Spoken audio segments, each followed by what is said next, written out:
Amoureuse des grands espaces, peintre voyageuse, Anne Stenlen nous emmène dans un voyage en Islande à travers ses dessins, ses rencontres et ses découvertes.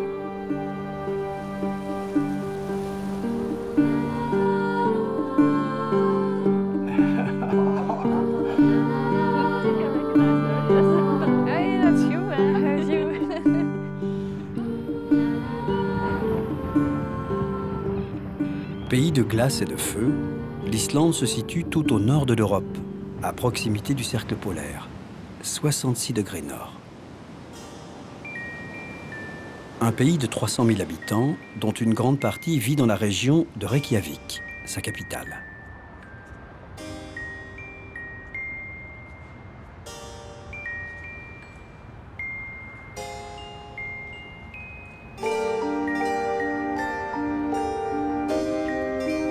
Au début d'un voyage, j'ai besoin d'abord de sentir le pays dans lequel je suis arrivée.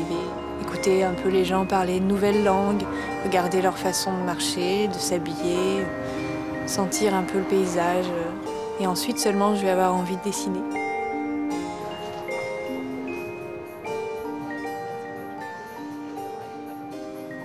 Je suis sur une petite terrasse d'un petit bar un peu excentré.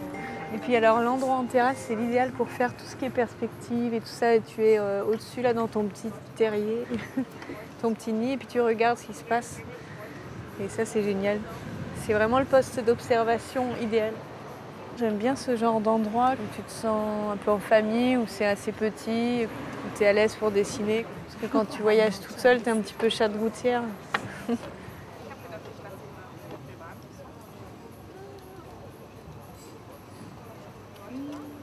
Je me suis rappelé que j'avais du papier pour emballer mes cartes postales. Et du coup, je fais des collages pour rappeler le feuillage de l'arbre. Puis ça donne un petit côté fête, festif, qui va bien à Reykjavik, je trouve, en ce beau week-end ensoleillé.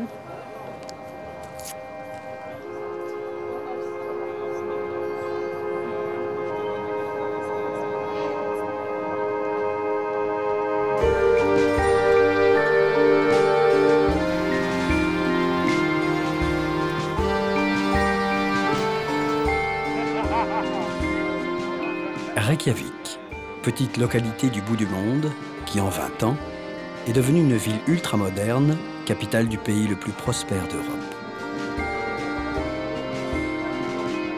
Mais Reykjavik n'est pas l'Islande. En descendant vers le sud, à une cinquantaine de kilomètres de la capitale, la péninsule de Reykjanes est une terre de lave, un désert rocailleux, trace de l'intense activité volcanique du pays.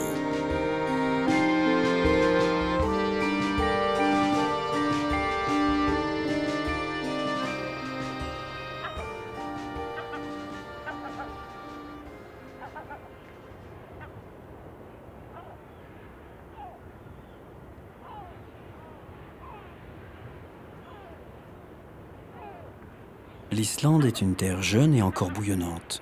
De nombreuses sources d'eau chaude jaillissent un peu partout dans le pays. Cette précieuse ressource naturelle alimente également le plus célèbre des bains d'eau chaude, le Blue Lagoon.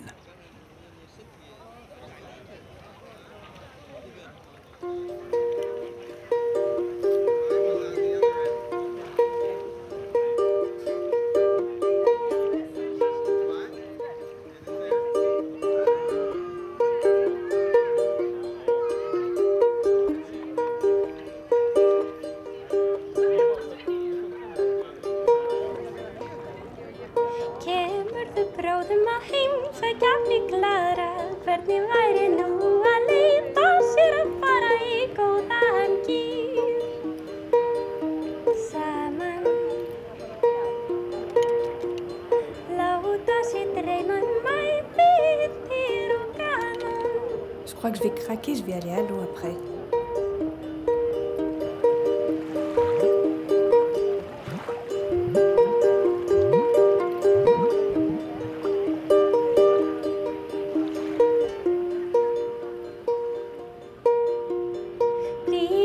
Dregur æðislega, eldist við í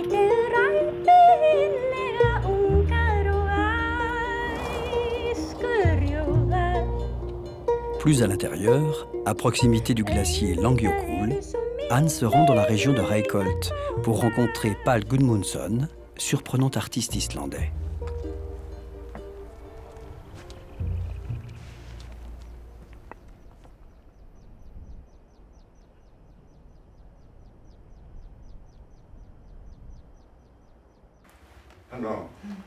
Bonjour, bienvenue en Islande.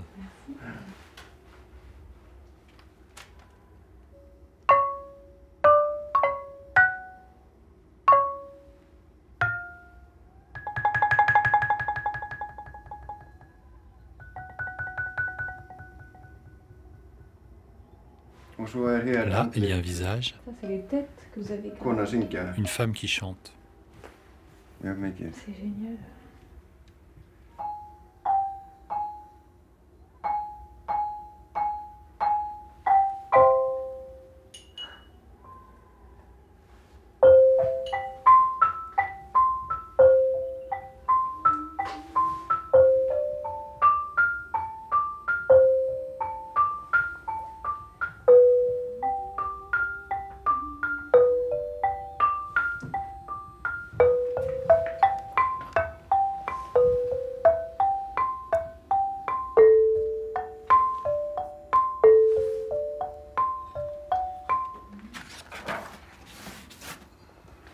C'est Bach. Vous voulez chanter? Ah, oui, Ave Maria. Yes. Vous voulez que je chante? Mais.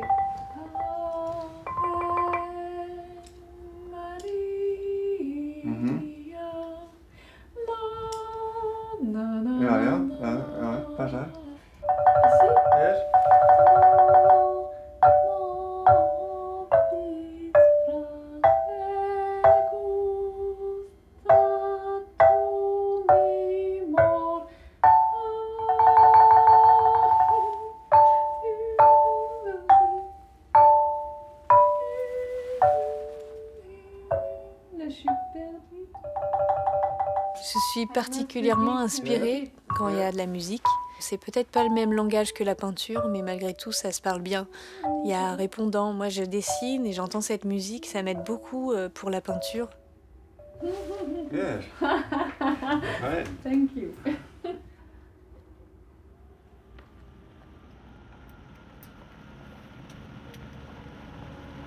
À l'ouest du pays, la péninsule de Snæfellsnes est dominée par le Snæfellsjökull, célèbre glacier considéré comme un haut lieu tellurique de la planète.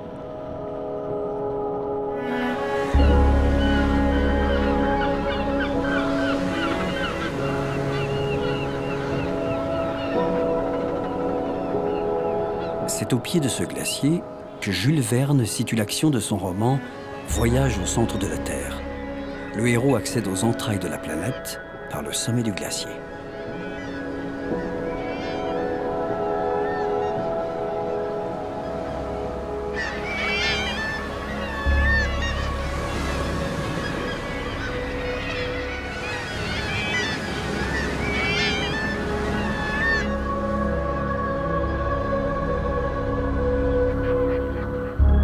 Des visages, des pierres qui chantent.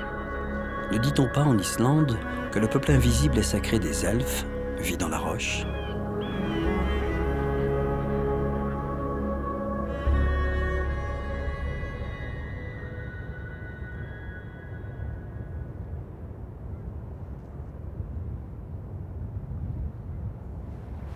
Le fameux glacier, il est au grand jour, je peux enfin l'admirer et c'est magnifique.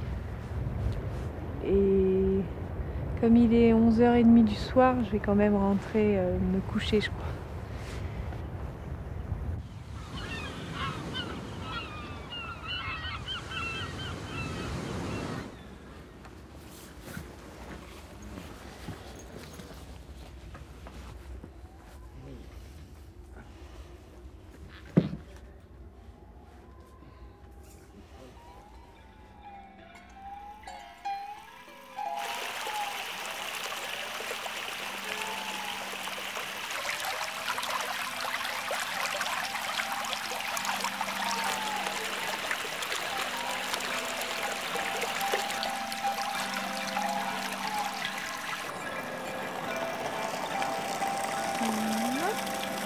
Et un petit thé chaud. Ici, on peut se faire du thé grâce à la chaleur des sources naturelles. C'est dingue.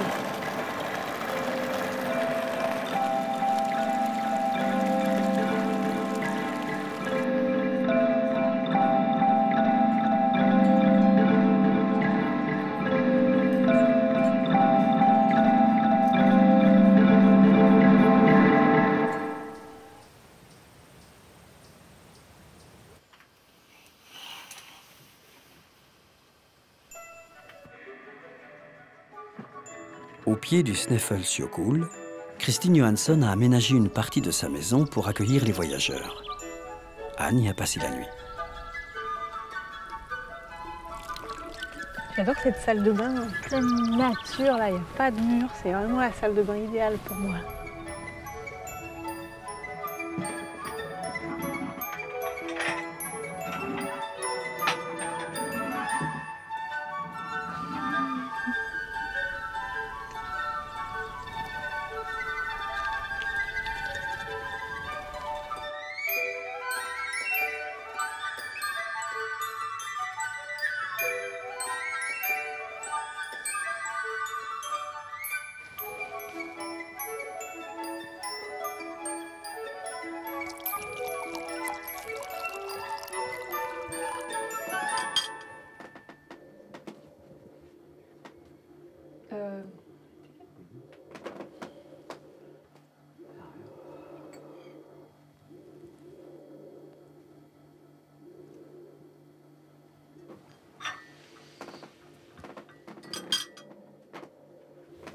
And you take huile de foie de morue? Oui, c'est de l'huile de poisson qui s'appelle silax. Silax is called Silax. Silax.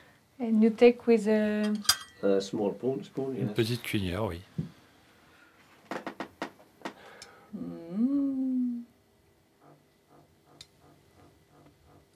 Yeah. yes. Taste. Alors? Taste. Ça a bon goût. That's not too strong. C'est pas si fort, hein. It smells good. Ça sent bon, hein. Merci.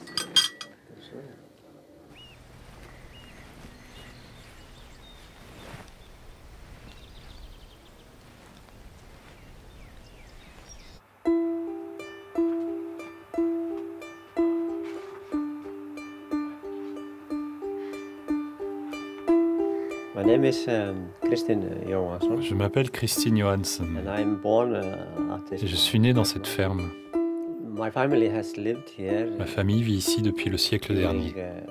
Last 100 years.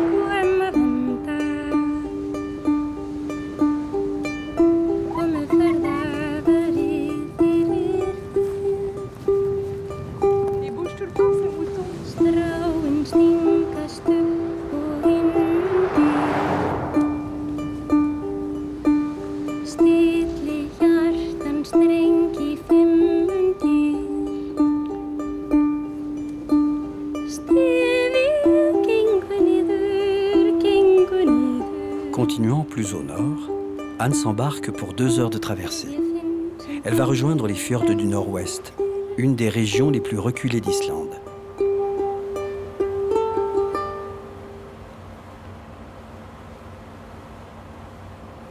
Faire un carnet de voyage en Islande, c'est profiter des grands paysages, essayer d'en révéler la force, d'essayer d'être assez instinctif et d'écouter ce que vous raconte le paysage. She loves me and I love her back.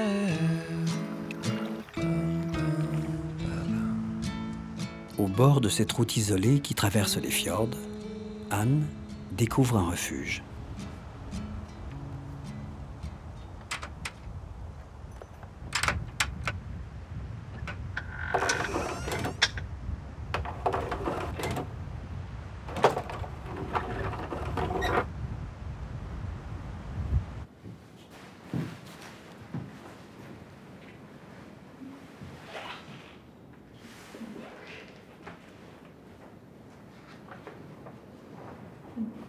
Carnet de voyage 2003.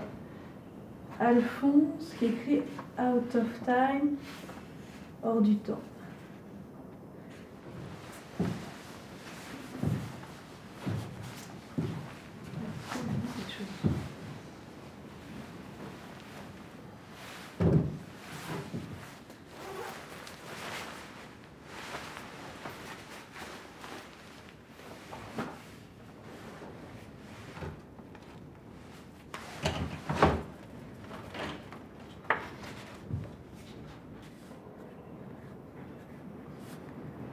C'est un côté éternel, je sais pas. J'ai envie de la dessiner.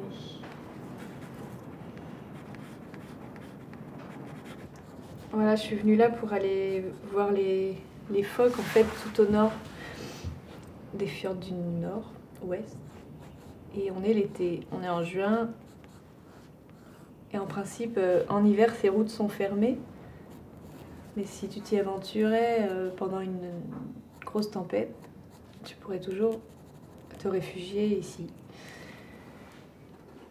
Je sens que c'est habité encore, même si c'est très très anciennement habité. On voit qu'il y a des champignons sur les feuilles et tout. Mais c'est vachement beau. On dirait une cabane d'explorateur.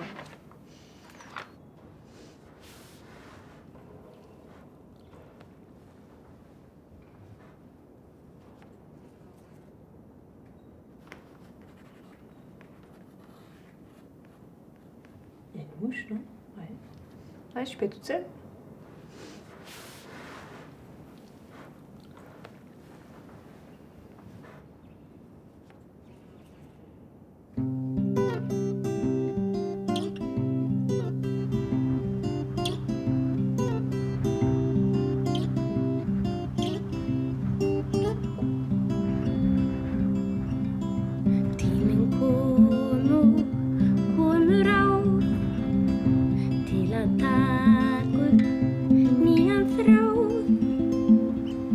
Fyrst að sjá og bíða og sjá.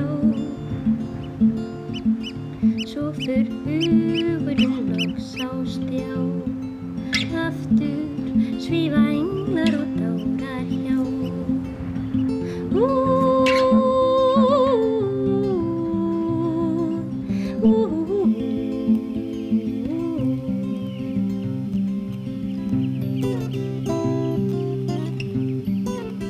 La péninsule de Vadsnes s'ouvre sur le Grand Nord. Anne s'arrête chez Gundrid Peterson, qui vit de la vente de son artisanat.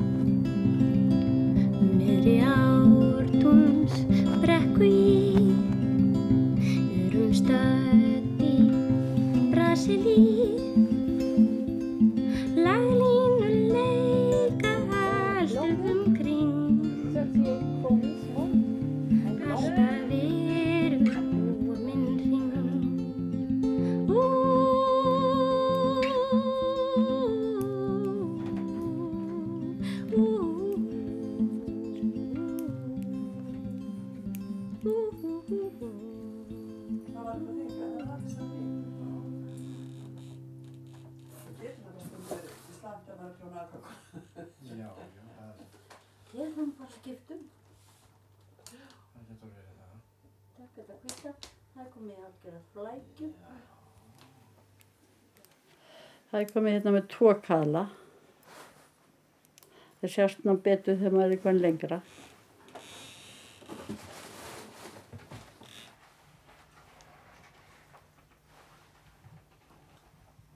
Matarverð sko. Já, og bátarverð alltaf.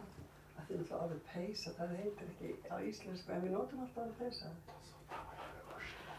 Ég byrja að læra það núna, hann er svolítið fullorðinn.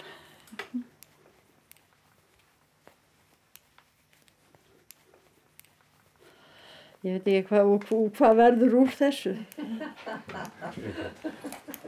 Já. Ó, já, hún fín.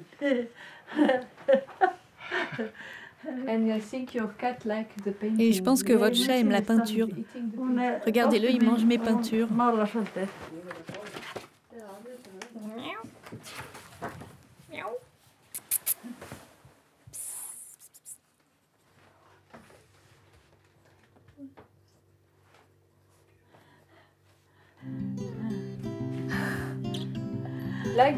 Comme les phoques.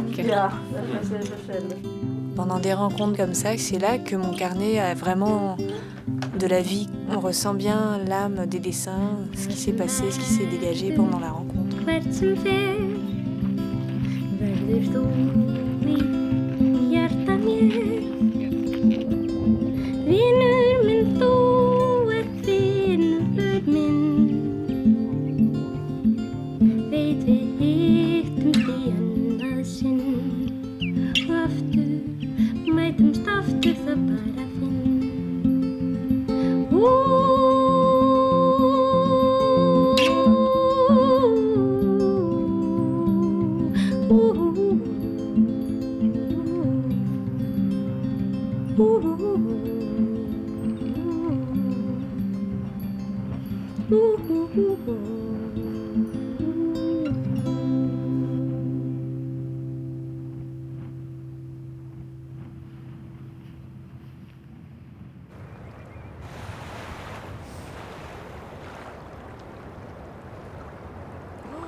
Oh là là, quand ils courent, ils sont marrants.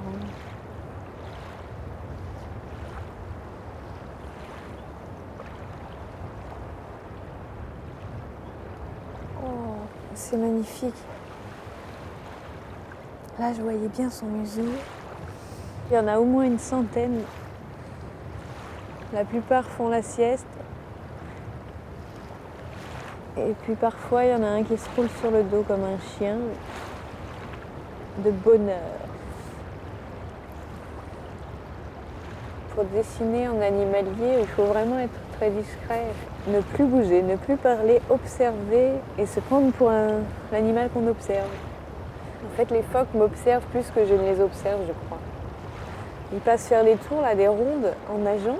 Ils ressortent le petit bout de museau, ils regardent et tout, qu'est-ce que je fais, et puis ils repartent.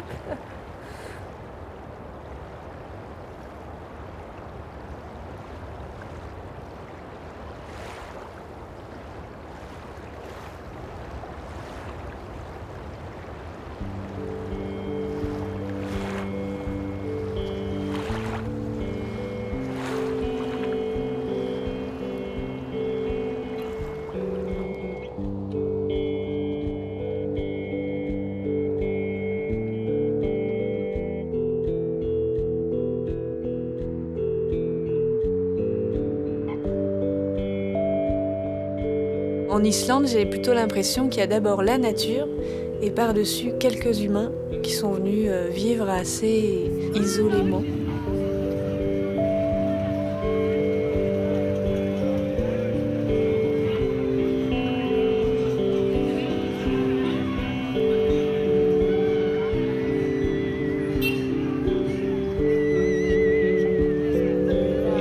Il y a un temps d'adaptation parce qu'en fait, il n'y a plus de rythme. Les rythmes disparaissent, il n'y a plus de jour, il n'y a plus de nuit. Et donc c'est un grand jour sans fin que j'ai vécu pendant ce voyage.